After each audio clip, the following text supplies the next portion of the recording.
ಎಲ್ಲರಿಗೂ ನಮಸ್ಕಾರಗಳು. ಸೂರ್ಯ ಫೌಂಡೇಶನ್ ಬೆಂಗಳೂರು ಭಾಷಣ ಕಲೆ ತರಬೇತಿ ಮಾತೆಂಬುದು ಜ್ಯೋತಿರ್ಲಿಂಗ ಅನ್ನುವಂಥ ಒಂದು ವೇದಿಕೆ. ಈ ಒಂದು ವೇದಿಕೆಯಲ್ಲಿ ನಾನು Shri S Yatnal BIART BRC Sindagi Vijayapura ಜಿಲ್ಲೆ. ನಾನು ಈ ಒಂದು ತರಬೇತಿಯಲ್ಲಿ ಪಡೆದಿರತಕ್ಕಂಥ ಎಲ್ಲ ಅಂಶಗಳನ್ನು ಅನುಭವಗಳನ್ನು ತಮ್ಮ ಜೊತೆ ಹಂಚಿಕೊಳ್ಳಿಕ್ಕೆ ಇಷ್ಟಪಡ್ತೀನಿ. ನೀವು ಸೂರ್ಯನಂತೆ ಪ್ರಜ್ವಲಿಸಬೇಕಾದರೆ ನೀವು ಮೊದಲು ಸೂರ್ಯನಂತೆ ಹೊತ್ತಿ ಉರಿಯುವುದನ್ನು ಕಲಿಯಿರಿ ಅನ್ನುವಂಥ ಅಂಶಗಳನ್ನು ಹೇಳಿಕೊಟ್ಟಿರ್ತಕ್ಕಂಥ ಒಂದು ಸೂರ್ಯ ಫೌಂಡೇಶನಿನ ಎಲ್ಲ ತರಬೇತಿದಾರರಿಗೆ ನಾನು ಹೃದಯಪೂರ್ವಕವಾದಂಥ ಅಭಿನಂದನೆಗಳನ್ನು ಸಲ್ಲಿಸ್ತಾ ಇದ್ದೇನೆ. ಆತ್ಮೀಯರೇ, ದೇವಾಲಯಕ್ಕೆ ಹೋದರೆ ದೇವಾಲಯ ನಮ್ಮನ್ನು ಕಣ್ಣು ಮುಚ್ಚಿ ಬೇಡಿಕೊಳ್ಳುವಂತೆ ಮಾಡುತ್ತದೆ. ಆದರೆ ಗ್ರಂಥಾಲಯಕ್ಕೆ ಹೋದರೆ ಅದು ನಮ್ಮನ್ನು ಕಣ್ಣು ತೆರೆದು ಓದಿ ಜ್ಞಾನ ಗಳಿಸುವಂತೆ ಮಾಡುತ್ತದೆ.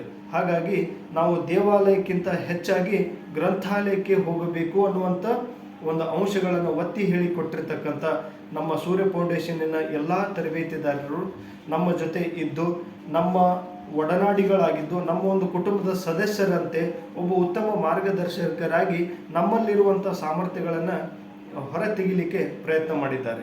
ಮುಖ್ಯವಾಗಿ ಈ ಒಂದು ಭಾಷಣ ಕಲೆ ತರಬೇತಿಯಲ್ಲಿ ಒಬ್ಬ ಭಾಷಣಕಾರ ಹೇಗಿರಬೇಕು, ಅವನು ಮಾತನಾಡುವಂಥ ರೀತಿ ಹೇಗಿರಬೇಕು, ಅವನು ಬಳಸುವಂಥ ಪದಗಳು ಹೇಗಿರಬೇಕು, ಆಮೇಲೆ ಅವನು ಬಳಸುವಂಥ ಕೆಲವೊಂದಿಷ್ಟು ಗುಣವಾಚಕಗಳು ಹೇಗಿರಬೇಕು, ಮತ್ತು ಭಾಷಣ ಮಾಡುವಂಥ ಸಮಯದಲ್ಲಿ ಅವನು ಬಳಸುವಂತಹ ಕತೆ ಕವನಗಳಾಗಿರ್ಬೋದು, ಹಾಸ್ಯ ಚಟಾಕಿಗಳಾಗಿರ್ಬೋದು, ಅಥವಾ ಮೆದುಳಿಗೆ ಮೇವು ಅನ್ನುವಂತಕ್ಕಂಥ ಕೆಲವೊಂದು ಅಂಶಗಳನ್ನಾಗಿರ್ಬೋದು, ಮತ್ತು ಸಭಾ ಪ್ರೇಕ್ಷಕರನ್ನು ಹೇಗೆ ತನ್ನ ಒಂದು ಹಿಡಿತದಲ್ಲಿ ಇಟ್ಕೊಳ್ಬೇಕು ಅನ್ನುವಂಥ ನಿಯಮಗಳಾಗಿರ್ಬೋದು, ಎಲ್ಲ ನಿಯಮಗಳನ್ನು ಒಟ್ಟಾರೆಯಾಗಿ ಒಬ್ಬ ಉತ್ತಮ ಭಾಷಣಕಾರ ಆಗಲಿಕ್ಕೆ ಇರಬೇಕಾದಂಥ ಎಲ್ಲ ಅಂಶಗಳನ್ನು ನಮ್ಮ ತರಬೇತಿದಾರರು ನಮ್ಮಲ್ಲಿ ಹೇಳಿಕೊಟ್ಟಿದ್ದಾರೆ.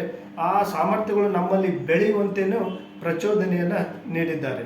ಹಾಗಾಗಿ ಅದರ ಜೊತೆಗೆ ನಮ್ಮ ಮಹೇಶ್ ಸರ್ ಅವರು ಕೂಡ ಒಂದು ಪುಸ್ತಕ ರಚನೆ ಮಾಡಬೇಕಾದ್ರೆ ಅದರ ಹಂತಗಳು ಯಾವುವು, ಬರೆಯುವ ಕ್ರಮ ಹೇಗಿರಬೇಕು ಅನ್ನುವಂಥ ಅಂಶಗಳನ್ನು ಬಹಳ ಸವಿಸ್ತಾರವಾಗಿ ಹೇಳುವುದರ ಜೊತೆಗೆ ಹಲವಾರು ಸಾಹಿತಿಗಳ, ಹಲವಾರು ದಾರ್ಶನಿಕರ ಒಂದು ಮಾರ್ಗದರ್ಶನವನ್ನು ಕೂಡ ನಮ್ಮ ಜೊತೆ ಹಂಚಿಕೊಂಡರು. ಹಾಗಾಗಿ ಈ ಸೂರ್ಯ ಫೌಂಡೇಶನ್ನಲ್ಲಿ ಕೆಲಸ ಮಾಡುತ್ತಿರುವಂಥ ಎಲ್ಲ ನನ್ನ ತರಬೇತಿದಾರರು ಒಟ್ಟಾರೆಯಾಗಿ ನಾನು ಒಬ್ಬ ಉತ್ತಮ ಭಾಷಣಕಾರನಾಗಿ, ಒಬ್ಬ ಉತ್ತಮ ನಿರೂಪಕನಾಗಿ ಹೊರಬರಬೇಕಾದ್ರೆ ನನ್ನಲ್ಲಿ ಯಾವ ಸಾಮರ್ಥ್ಯಗಳು ಇರಬೇಕು, ಆ ಎಲ್ಲ ಸಾಮರ್ಥ್ಯಗಳನ್ನು ನನ್ನಲ್ಲಿ ತುಂಬಿ ನನ್ನನ್ನು ಒಬ್ಬ ಶ್ರೇಷ್ಠ ವ್ಯಕ್ತಿಯನ್ನಾಗಿ, ಜ್ಞಾನದ ಕಣಜದ ವ್ಯಕ್ತಿಯನ್ನಾಗಿ ಮಾಡಿದ್ದಾರೆ ಅನ್ನುವಂಥದ್ದನ್ನು ನಾನು ಹೆಮ್ಮೆಯಿಂದ ಹೇಳಿಕೊಳ್ಳುತ್ತಿದ್ದೇನೆ. ಸೂರ್ಯ ಫೌಂಡೇಶನ್ನಿನ ಎಲ್ಲ ಸದಸ್ಯರ ಜೊತೆ ಅಥವಾ ಸೂರ್ಯ ಫೌಂಡೇಶನ್ ಒಂದು ಕುಟುಂಬದ ಜೊತೆ ನಾನು ಸದಾ ಇರುತ್ತೇನೆ ಅನ್ನುವಂಥ ಒಂದು ಮಾತನ್ನು ಕೂಡ ಹೇಳುತ್ತಾ ಅವಕಾಶಗಳಿಗಾಗಿ ಧನ್ಯವಾದಗಳನ್ನು ಹೇಳಿ ನನ್ನ ಒಂದು ಅನುಭವಗಳನ್ನು ಇಲ್ಲಿಗೆ ಮುಕ್ತಾಯಗೊಳಿಸ್ತೇನೆ. ನಮಸ್ಕಾರ.